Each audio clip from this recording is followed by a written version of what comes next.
మొంతా తుపాను బాపట్ల జిల్లాలో ఎక్కువగా ప్రభావం చూపనుండటంతో పూర్తి స్థాయిలో అధికార యంత్రాంగం సన్నద్దమైందని జిల్లా కలెక్టర్ వినోద్ కుమార్ తెలిపారు. ఇప్పటికే లోతట్టు ప్రాంతాల ప్రజలను పునరావాస కేంద్రాలకు తరలించామని, తీర ప్రాంత ప్రజలను అప్రమత్తం చేశామన్నారు. తుపాను ప్రభావంతో భారీ వర్షాలు కురుస్తోన్న నేపథ్యంలో వర్షపు నీరు సజావుగా వెళ్లేలా చర్యలు తీసుకున్నట్లు తెలిపారు. అంతేకాకుండా స్త్రీ శిశు సంక్షేమ శాఖ డైరెక్టర్ వేణుగోపాల్ రెడ్డి ప్రత్యేక అధికారిగా సమీక్షిస్తున్నారు. తుపాను సహాయ చర్యలపై బాపట్ల కమాండ్ కంట్రోల్ రూమ్ నుంచి మరింత సమాచారం మా ప్రతినిధి చంద్రశేఖర్ అందిస్తారు. మోంతా తుఫాను ప్రభావం బాపట్ల జిల్లాపై తీవ్రంగా చూపేటువంటి అవకాశం ఉండడంతో అధికార యంత్రాంగం పూర్తి స్థాయిలో అప్రమత్తమైంది. బాపట్ల జిల్లా కలెక్టరేట్లో ప్రత్యేకంగా కమాండ్ కంట్రోల్ రూమ్ ఏర్పాటు చేసి ఆ జిల్లాలో ఉన్న పరిస్థితిని అంతా కూడా కలెక్టర్ ఉన్నతాధికారులందరూ కూడా సమీక్షిస్తూ ఉన్నారు. జిల్లా కలెక్టర్ వినోద్ కుమార్ గారు మనతో పాటు ఉన్నారు. అయితే మాట్లాడదాం. సరే, ఎట్లా ఇప్పుడు ఈ తుఫాను ప్రభావం మన జిల్లాపై ఎలా ఉండే అవకాశం ఉంది? ఇప్పటికే నిన్నటి నుంచి కూడా కొంత వర్షము కావచ్చు, గాలులైన కూడా వస్తున్నాయి. సో ప్రజెంట్ సిచ్యువేషన్ ఏంటి? ప్రజెంట్ బాపట్ల జిల్లాలో 18.9 mm రెయిన్ఫాల్ ఆల్రెడీ అయింది ఈరోజు అర్లీ మార్నింగ్ నుంచి. ఎక్కువ చీరాలలో 31.2 mm అయితే, చిన్నగంజంలో 29, చెరుకుపల్లిలో 28.4 ఇలా జరిగింది. సో మేజర్లీ మనకున్న ఇష్యూ ఏంటంటే గుంటూరు జిల్లాలో ఉన్నటువంటి రెయిన్ఫాల్ ఏముంది అది కూడా మనకు డ్రైన్ అవుతుంది. సో మనం డ్రైనేజ్లో ఉన్నాము. సో ఈ కృష్ణా రివర్ బేసిన్ పైన అయితే గుంటూరు నుంచి వచ్చే మనకు మెయిన్ 6 బేసిన్స్ ఉన్నాయి. రొంపేరు, అది మనకు పర్చూరు వాగు ఉండొచ్చు, తర్వాత నల్లమాడ వాగు ఉండొచ్చు, గుంటూరు నాలా తర్వాత మనకు ఈస్టర్న్ టీబీ కెనాల్ అవుతుంది. అట్లాగే మనకు రేపల్లె మెయిన్ డ్రైన్ ఉంది అండ్ బట్టిప్రోలు మెయిన్ కెనాల్ ఉంది. సో ఈ రెయిన్ఫాల్ అన్నీ కూడా మనము క్లియర్గా డ్రైన్ చేయాల్సినదే మనకు మేజర్ ఇష్యూ. దాంతోపాటు మనకు ఎక్కువ గాలితో వస్తే దానికి చేయాల్సినటువంటి రిలీఫ్స్. సో మేజర్గా ఈరోజు మనము రిలీఫ్ సెంటర్స్ని ఓపెన్ చేసి రెడీగా పెట్టడం అండ్ డ్రైనేజ్ క్లాగింగ్ పాయింట్స్ని క్లియర్ చేయటం చూస్తూ ఉన్నాం. 18 మండలాల్లో 103 గ్రామాల్లో ఈ మెయిన్ డ్రైన్స్ ఉన్నాయి. అంటే మెయిన్ డ్రైన్స్ అనేది మేజర్ డ్రైన్స్ క్లియర్గా ఉంటే మీడియం డ్రైన్స్ అందులో కలుస్తాయి, అవి క్లియర్గా ఉంటే మైనర్ డ్రైన్స్ కలుస్తాయి. సో ఇది మొత్తం ఒక హైవే లాగా ఉంటే నీళ్ళంతా కిందకి వెళ్ళాలనేది గౌరవనీయులు ముఖ్యమంత్రి గారు కూడా ఇది క్లియర్ ఇన్స్ట్రక్షన్స్ మనకు నిన్న ఇవ్వడం జరిగింది. లోతట్టు ప్రాంతం నుంచి relief centres, so 433 relief centres మనం ఏర్పాటు చేసుకున్నాము. అందులో ఆల్రెడీ 3,573 మంది వచ్చి ఉన్నారు. 61 సెంటర్స్ ఫంక్షనల్ ఉన్నాయి. ఇవి నిన్న మార్నింగ్ నుంచే మనము వాళ్ళని సెన్సిటైజ్ చేసి కుకింగ్ కూడా పెట్టాము. సో దట్ కాన్ఫిడెన్స్ ఉంటుంది, వాళ్ళు మనకు కోఆపరేట్ చేసి రాగలుగుతారు. ఇప్పుడు ఈ కమాండ్ కంట్రోల్ రూమ్ నుంచి సిచ్యువేషన్ మానిటర్ చేస్తున్నాం కదా, ఇక్కడ నుంచి ఎలాంటి ఫెసిలిటీస్ ఉన్నాయి, దీనికి సంబంధించి అప్డేట్స్ ఎట్లా వస్తాయి మనకి? అసలు ముఖ్యంగా మన కమాండ్ కంట్రోల్ సెంటర్లో మొత్తం డిస్ట్రిక్ట్కి ఉన్న డేటాబేస్ని మనం ఒక డేటా లేక్ లాగా తయారు చేసుకున్నాము. అంటే మన జిల్లాలో ఉన్న అన్ని సైక్లోన్ షెల్టర్స్ ఇవన్నీ చీరాల, రేపల్లె, బాపట్ల డివిజన్ వారీగా 433, అందులో ఎన్ని రూమ్స్ ఉన్నాయి, ఎంత కెపాసిటీ ఉంది, ఎంతమంది ఉండవచ్చు అనేది. సో ఓవరాల్ ఇప్పుడు 3,683 మంది కరెంట్గా ఉన్నారు. సో ఇది మనకు డ్రిల్ డౌన్ చేస్తే ఫోన్ నెంబర్స్ కూడా ఉంటాయి. సో అక్కడ మన కమాండ్ కంట్రోల్ స్టాఫ్ అందరూ కూడా ఫోన్ చేస్తూ ఉంటారు. అండ్ కంప్లైంట్స్ మనకు కంటిన్యూస్గా వస్తూ ఉన్నాయి. అంటే అక్కడ ఏమైనా ఇష్యూస్ ఉన్నాయి, ఇక్కడ ఏమైనా ఇష్యూస్ ఉన్నాయి అనేది అది మనము రిసీవ్ చేసుకుని వెంటనే వాళ్ళకి మనం పాస్ ఆన్ చేసి వెంటనే రెజల్యూషన్ అయ్యేటట్టు కూడా చేస్తూ ఉన్నాం.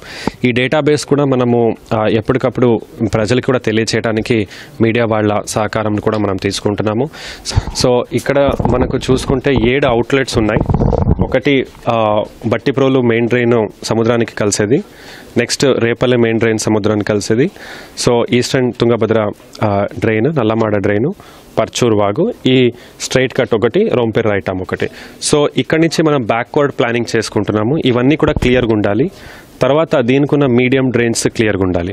సో ఈ రెడ్ పాయింట్స్ మనం రాసినది గత ఎక్స్పీరియన్స్లో మిచాంగ్ సైక్లోన్లో కూడా అక్కడ మనకు బ్లాకేజ్ కనపడ్డాయి. సో ఇక్కడ మనము ఈ లొకేషన్లో ఒక 12 ప్రొక్లైనర్స్ పెట్టి, అలాగే ఈ వాటర్ హయాసింత్ అని పైనుంచి కొట్టుకొని వస్తూ ఉంటుంది. సో అవి కూడా అప్పటికప్పుడు క్లియర్ చేయాలి, సో దట్ అది కిందకి వెళ్తూ ఉంటుంది. సో మనము we're working backwards. So see mouth నుంచి మేజర్ డ్రైన్స్ షట్టర్స్ క్లియర్గా ఉండాలి, అక్కడ క్రాసింగ్ పాయింట్స్ దగ్గర డ్రైన్స్ క్లియర్గా ఉండాలి. తర్వాత మైనర్ డ్రైన్స్ మీడియం డ్రైన్స్కి కలవడానికి అక్కడ ఏమైనా చప్టాలు ఉండొచ్చు, చిన్నవి, అవి కూడా క్లియర్గా పెట్టాం. సో ఈరోజు మొత్తం రిలీఫ్ సెంటర్ అండ్ దీనిపైన మనము ఫోకస్ పెడుతున్నాము. సో దట్ ఈరోజు ఎక్కువ రెయిన్ఫాల్ క్లియర్గా సముద్రానికి చేరాల్సినదే మన ప్లానింగ్.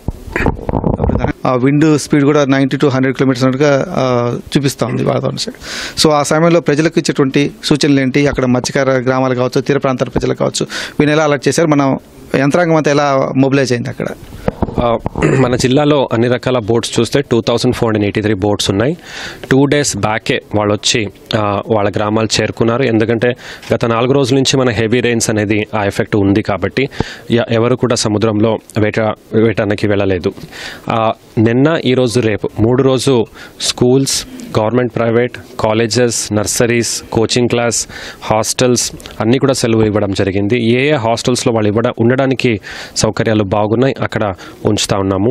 సో ఈరోజు చాలా క్రిటికల్ కాబట్టి ఎవరు కూడా దయచేసి అత్యవసర మెడికల్ ఎమర్జెన్సీ లాంటివి ఉంటే మాత్రమే బయట రావాలి, ఇండోర్లోనే ఉండాలని అందరు కూడా నేను మీ ద్వారా కోరుకుంటున్నాను.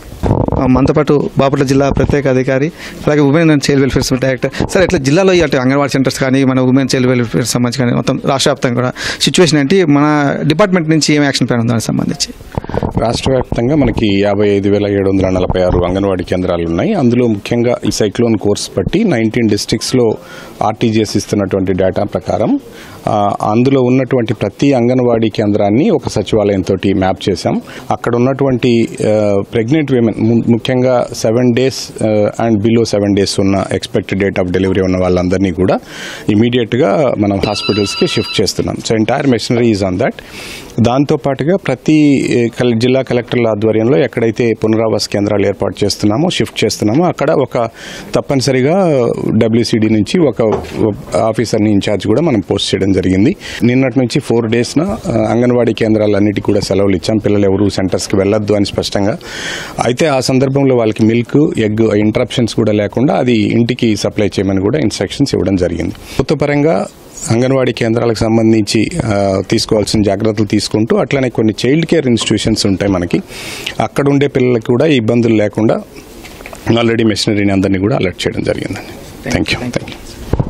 ఇది బాపట్ల జిల్లాలో ఉన్నటువంటి పరిస్థితి. అలాగే రాష్ట్రంలో ఉన్నటువంటి అంగన్వాడీ కేంద్రాల పరంగా కూడా అన్ని రకాల జాగ్రత్తలు తీసుకున్నట్టుగా స్త్రీ సంక్షేమ శాఖ డాక్టర్ వేణుగోపాల్ రెడ్డి గారు చెప్తున్నారు. ఈ బాపట్ల జిల్లాకు ఆయన ప్రత్యేక అధికారిగా కూడా వచ్చి ఈ తుఫాను సంబంధించి ఆయన పర్యవేక్షిస్తూ ఉన్నారు. ఇది బాపట్ల జిల్లాలో యంత్రాంగం ఈ మోంతా తుఫాను సంబంధించిన సన్నద్ధత సంబంధించిన తాజా సమాచారం. కెమెరామెన్ అలిత పూర్ణ చంద్రశేఖర్, ఈటీవీ న్యూస్, బాపట్ల.